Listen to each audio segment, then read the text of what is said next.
Every empire tells the same lie at the start of every war. This will be quick. The banners rise, the speeches promise victory, and the cost is framed as temporary. But history shows something very different. Empires don't collapse because they lose a single war. They collapse because they learn how to pay for war without ever stopping it. Endless war doesn't survive on patriotism alone. It survives on finance.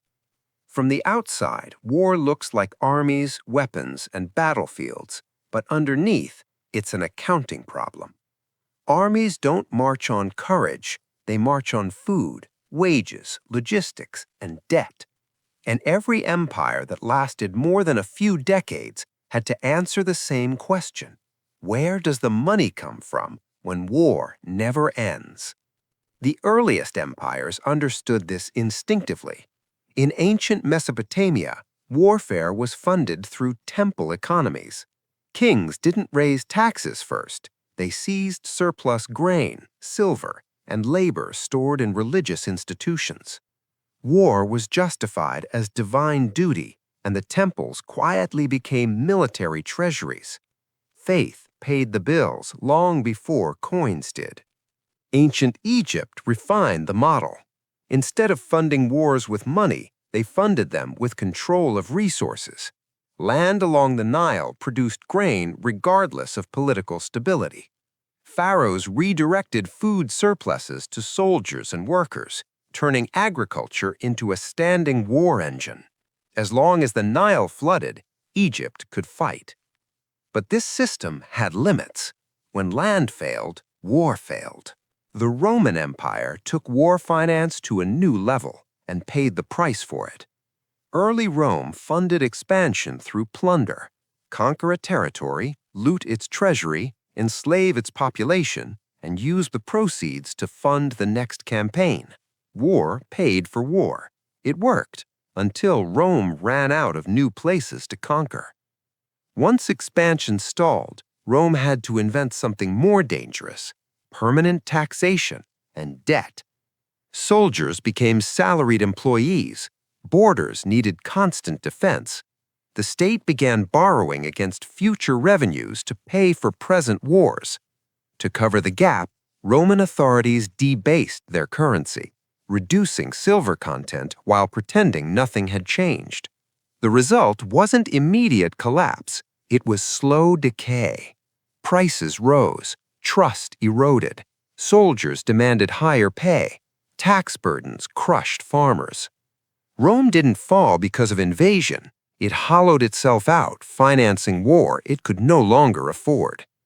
Medieval empires learned from Rome's mistake, but not enough to avoid repeating it. Kings in Europe rarely had standing armies.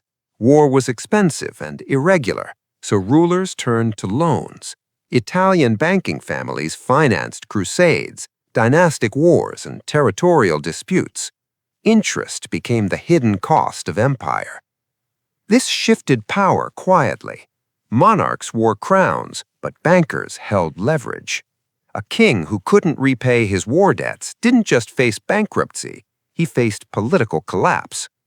Wars increasingly served the interests of creditors because peace didn't generate repayment. Then came the early modern empires, where war finance became institutionalized. Spain mined silver from the Americas to fund European wars. Britain issued government bonds. The Dutch pioneered central banking. War was no longer an emergency, it was a business model. By the 18th century, Britain had mastered the formula: borrow endlessly, tax predictably, and let inflation quietly reduce the real cost of debt. Wars could last decades because the financial system absorbed the shock. The public didn't see the bill all at once. They felt it slowly: higher prices, longer working hours, heavier taxes. The 20th century perfected this model. World War I was funded largely through debt and money creation. Governments promised citizens the war would pay for itself later. It didn't. The bill arrived as inflation, depression, and political instability. World War II doubled down. Entire economies were reorganized around permanent military spending. And after 1945, something unprecedented happened. War became continuous but distant. No mass mobilization, no rationing for most citizens. Instead, wars were financed through deficits, central banks, and global reserve currencies. The United States perfected this system. By issuing the world's dominant currency, it could fund wars by exporting inflation. Dollars flowed abroad, debt piled up quietly. The cost of war was real, but diffuse, delayed, and invisible to most people. This is the secret of endless war. Disconnect the battlefield from the balance sheet.